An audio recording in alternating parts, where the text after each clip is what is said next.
Damai sejahtera Allah yang melampaui segala akal, kiranya itulah yang memelihara hati dan pikiran saudara-saudara dalam Kristus Yesus Tuhan kita. Amin.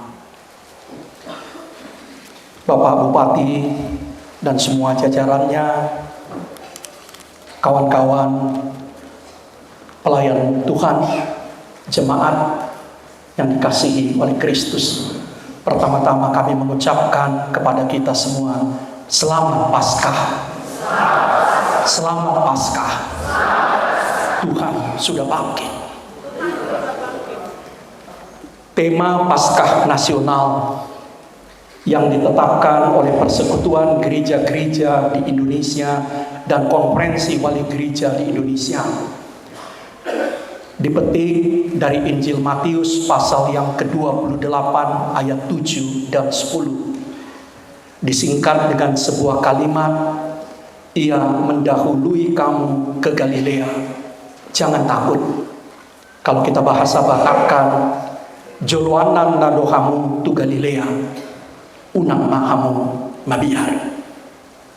Saya akan baca Injil Matius pasal 28 itu mulai dari ayat ke-5 sampai ke-7.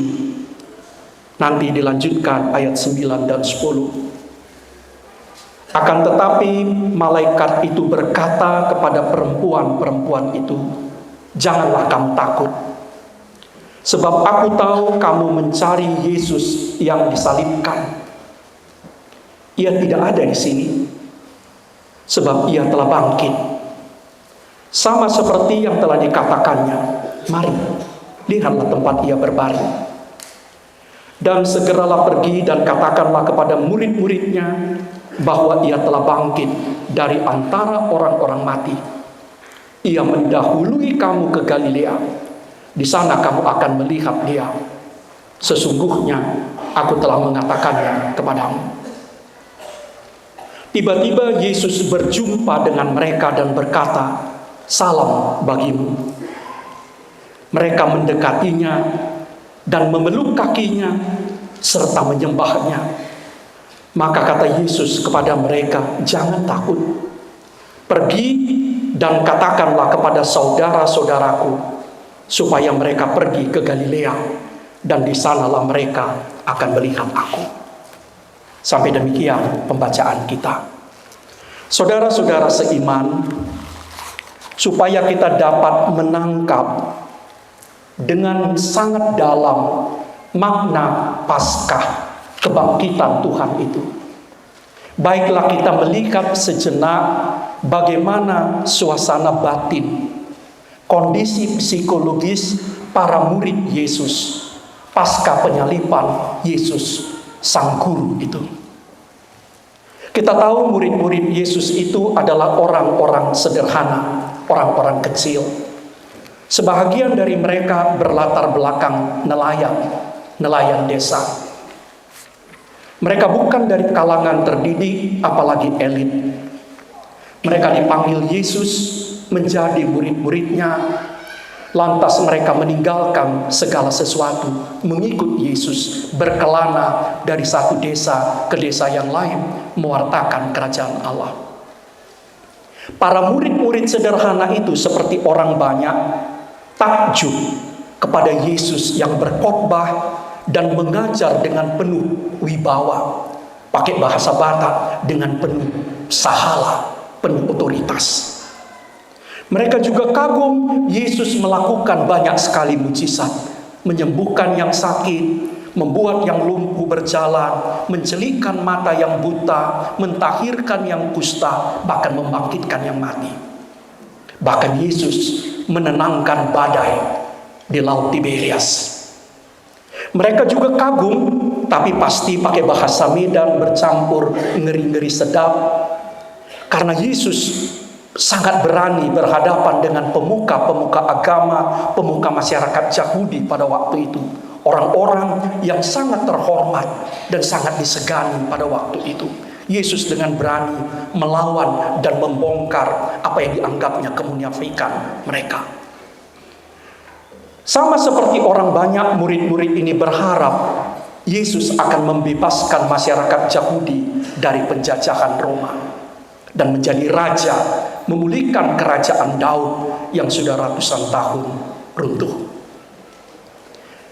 Mereka tinggalkan segala sesuatu, tinggalkan keluarga, tinggalkan profesi, mengikut Yesus. Satu-satunya yang mereka pegang, mereka punyai, hanyalah Yesus. Tapi tiba-tiba di hari Kamis, 2 hari sebelum Paskah Yahudi, terjadi antiklimaks. Yesus ditangkap dengan pengkhianatan salah seorang murid, dan dia tidak sanggup atau tidak mau melawan. Dia dengan mudah dibeku, dibawa ke sidang mahkamah agama Yahudi, lantas dijatuhi hukuman mati, digantung di atas kayu. Tentang salib kita semua tahu bahwa itu adalah hukuman mati yang ditemukan orang-orang Romawi untuk menyiksa penjahat-penjahat besar sekaligus mempermalukannya. Dan Yesus dihukum dengan cara disalib, digantung di atas kayu, sebelumnya diarak seperti maling yang ketangkap. Riwayat Yesus selesai. Gerakan Yesus padam seketika. Murid-muridnya lari ketakutan, bersembunyi. Dalam hati mereka, kalau guru mereka yang bisa melakukan mujizat dengan mudah dibeku oleh orang-orang Yahudi dan bantuan tentara Roma, apalagi mereka orang-orang sederhana, para nelayan. Sebab itulah mereka bersembunyi. Bahkan untuk melihat Yesus disalib mereka tidak berani. Hanya perempuan-perempuan yang berani, itu pun melihat dari kejauhan. Saudara-saudara, namun dalam kesedihan, keputusasaan, ketakutan, para perempuan murid Yesus pergi ke kubur, hendak mengawetkan, membalsam mayat Yesus yang mati tak wajar itu, yang mati mengerikan itu. Mungkin mereka berkata, para perempuan ini setidak-tidaknya mereka memberi hormat kepada sang guru. Mereka memiliki kenangan, karena itu mereka ingin memperlakukan jasadnya dengan penuh hormat dan kebaikan. Para murid, mereka masih bersembunyi. Namun suatu peristiwa aneh terjadi. Perempuan-perempuan itu berjumpa dengan utusan sorga di dalam kubur, yang mengatakan, kamu mencari Yesus yang disalibkan. Dia tidak ada di sini. Dia sudah bangkit. Dia akan mendahului, katakan kepada murid-muridnya, dia sudah mendahului kamu ke Galilea. Maria Magdalena bersaksi bahwa dia sudah melihat Tuhan yang hidup. 2 murid dalam perjalanan ke Emmaus bersaksi mereka sudah melihat Yesus yang hidup itu. Dan ketika murid-murid berkumpul di sebuah ruangan terkunci tanpa Thomas, Yesus yang mati tersalib mendatangi mereka, mengucapkan salam, mengucapkan damai kepada mereka. Saudara-saudara, dan kita baca nanti 1 Korintus 15, ada daftar penampakan Yesus yang hidup itu, termasuk kepada Petrus, termasuk kepada Yakobus, dan termasuk kepada 500 orang. Paulus mengatakan ketika dia menulis surat Korintus, sebagian besar dari 500 orang itu masih hidup. Saudara-saudara, apa artinya itu? Yesus mati tersalib, namun dia menampakkan diri sebagai Tuhan yang hidup, Tuhan yang bangkit. Apa pesan untuk murid-muridnya dulu dan kita murid-murid yang sekarang? Ada 3. Pertama, jangan takut. Jangan putus asa. Yesus sudah bangkit. Dia adalah Tuhan yang hidup, Tuhan yang mulia, Tuhan yang berkuasa. Unak kamu mabiar, unak madele, nunga hehe Jesusi. Ibana do Tuhan namangulu, ibana do Tuhan namarkuku, jala ibana do Tuhan namarkuaso. Bagi murid-murid sederhana itu, setelah Jumat penyaliban, semua sudah tamat. Semua sudah selesai. Hidup mereka berakhir, pengharapan mereka kandas. Mereka tinggal menunggu waktu, ditangkap dan dibunuh seperti gurunya. Tapi ternyata mereka salah. Riwayat Yesus belum berakhir. Orang Yahudi menyangka mereka menang dengan menyalibkan Yesus. Tapi di Minggu Paskah, Yesus menampakkan diri dalam wajah Allah. Dialah sesungguhnya yang menang. Dia adalah Tuhan yang hidup, Tuhan yang mulia, Tuhan yang berkuasa. Sebab itu, jangan takut, jangan putus asa. Bagi para perempuan itu, Yesus hanyalah sebuah jasad mayat yang hendak diawetkan. Jasad yang bisu, jasad yang kaku, jasad yang mati, yang tidak bisa berdampak apalagi kepada hidup mereka. Bagi para perempuan itu, Yesus tinggal kenangan masa lalu. Kenangan yang hendak diabadikan dengan meminyakinya dengan rempah-rempah. Namun ternyata perempuan-perempuan itu salah. Yesus adalah Tuhan yang hidup, Tuhan yang mulia dan berkuasa. Yesus bukan tokoh masa lalu. Yesus adalah tokoh masa sekarang. Dia hidup, dia berkuasa, dia mulia. Bahkan dia menampakkan dirinya dalam wajah Allah. Saudara-saudara, itu jugalah pesan bagi kita. Yesus bukan tokoh masa lalu. Yang ada di masa lalu yang jauh di Palestina sana. Yesus adalah tokoh masa kini yang juga ada di Toba kita ini. Di negeri kita, Indonesia ini. Yesus adalah tokoh masa sekarang. Dia adalah Tuhan yang hidup. Sebab itu, jangan takut. Jangan putus asa. Kalau kita hari ini merayakan Paskah, merayakan kebangkitan Tuhan, kita bukan hanya mau bernostalgia, mau mengenang Tuhan pernah bangkit 2000 tahun yang lalu di Palestina yang jauh di sana. Jika kita bersama-sama dengan Bapak Bupati dan semua jajarannya merayakan Paskah Tuhan hari ini, kita mau menyegarkan kembali iman kita. Yesus sudah bangkit.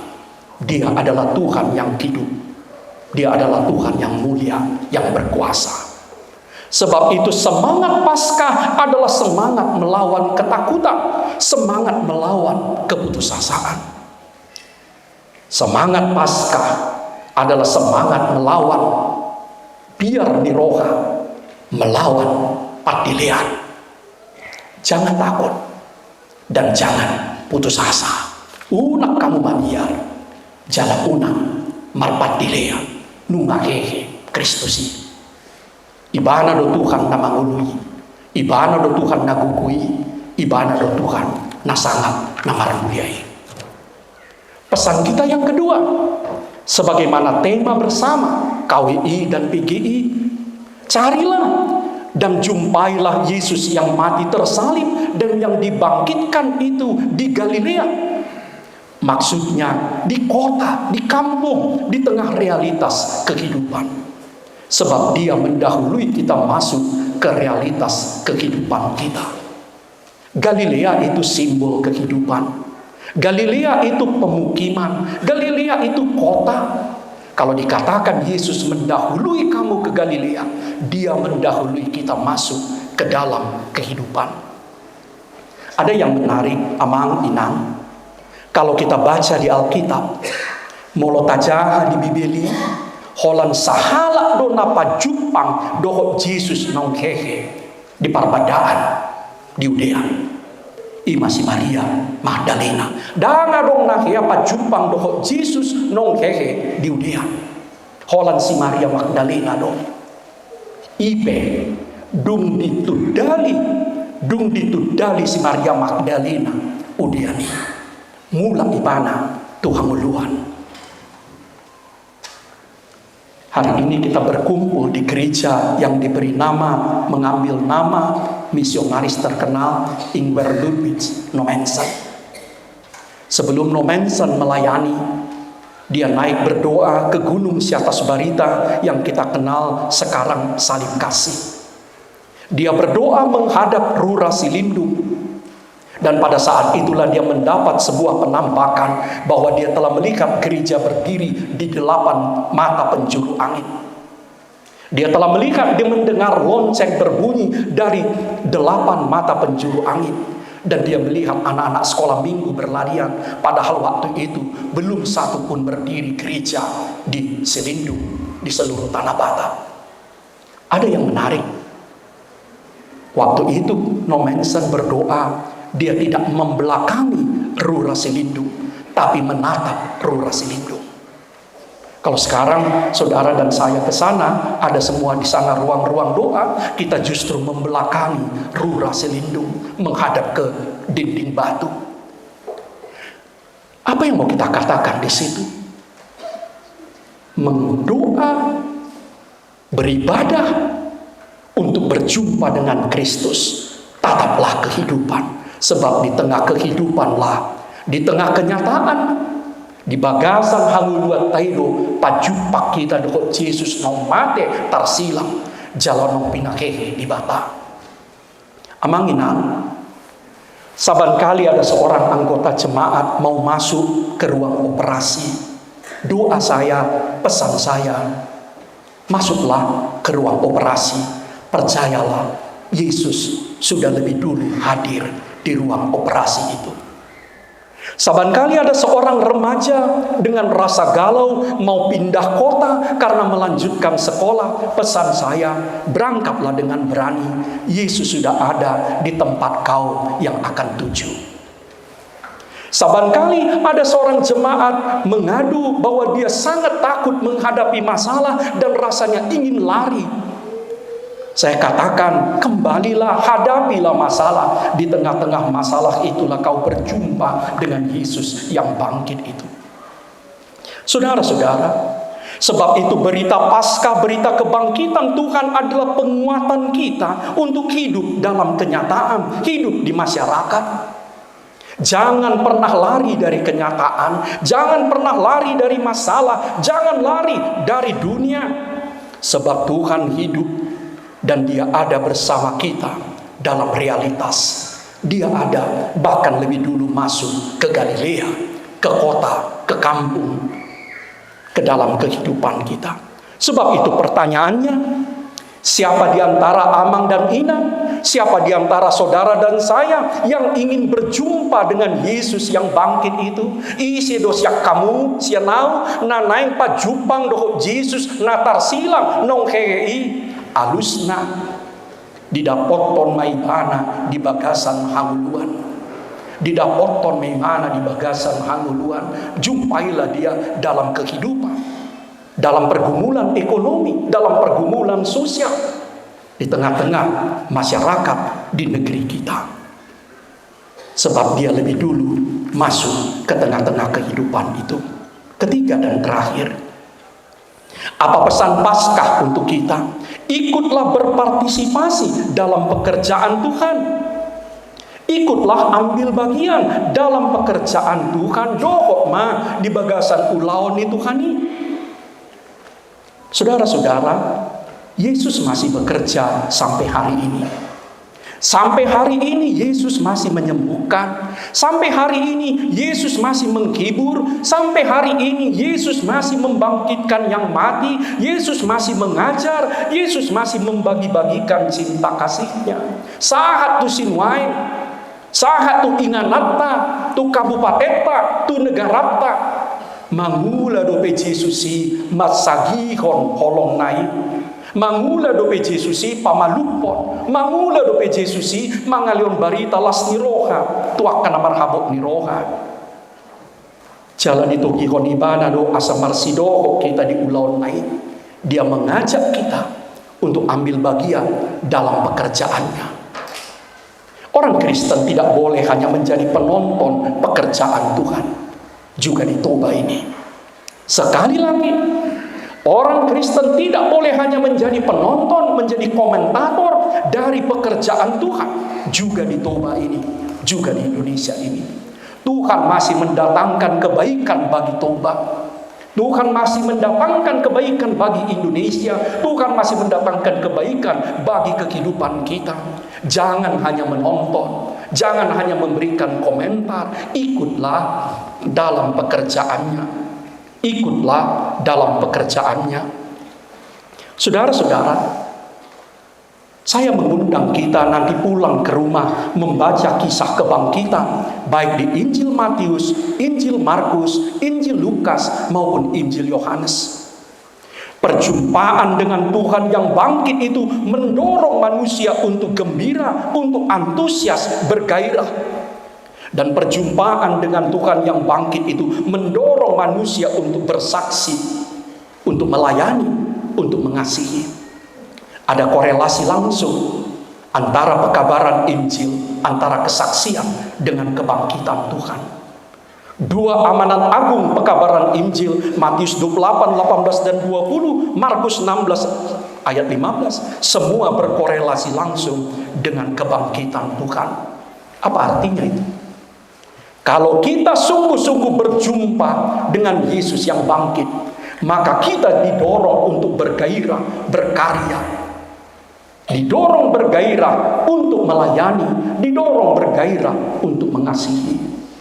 Jadi muladong halak namando ngapa jumpa ngau doh Jesus nama ketar silangi napi nahehe di debatai ali saya gali-gali madeli terus holan hoho holan mauho dangulu bergerak dangulu manggula barani doa mando sian langgatan nabadion dang tohoi pacupang doh Jesus dang tohoi pacupang doh Jesus ala sudina pajupang doho Jesus nong hehe ikon doho hehe rapon di mana. Selamat Paskah kepada Kabupaten Toba. Dengarkanlah pesan malaikat itu yang juga disampaikan oleh Yesus yang bangkit itu. Dia sudah bangkit. Dia mendahului kita masuk ke dalam kehidupan. Amin. Mari kita berdoa. Ya Tuhan yang mati tersalib dan bangkit, Kau yang sekarang duduk di kanan Bapa, menjadi penguasa semesta alam, menjadi raja atas langit dan bumi. Lihatlah kami umat-Mu. Ya Yesus, Kau yang direndahkan dan dipermalukan oleh manusia, Kau yang dihina sehina-hinanya, namun Kau yang telah ditinggikan dan dimuliakan oleh Allah. Lihatlah kami. Ya Yesus, Tuhan yang pernah menderita, Kau yang telah mati untuk menebus kami, Kau yang sekarang menjadi pemenang. Lihatlah kami. Izinkanlah kami bersama-sama dengan Engkau memikul salib-Mu, salib kebenaran, salib kasih, supaya kami bersama-sama Engkau juga Tuhan dalam kebangkitan, dalam kemenangan-Mu. Persatukanlah kami dalam kematian-Mu, kematian terhadap dosa, supaya kami bersatu juga dengan Engkau dalam kehidupan bagi Allah. Karuniakan kepada kami Roh-Mu yang kudus, supaya kami bangkit menjadi murid-murid-Mu dalam kehidupan nyata kami. Kami bergairah, kami bergembira, kami jauh dari keputusasaan. Ya Allah, izinkan kami melihat kuasa kebangkitan Kristus Tuhan kami. Izinkan kami mengalami kuasa kebangkitannya, supaya kami juga hidup baru. Kami bangkit dalam realitas hidup kami sekarang, berbuat baik, memuliakan Allah Kristus Tuhan kami. Amin.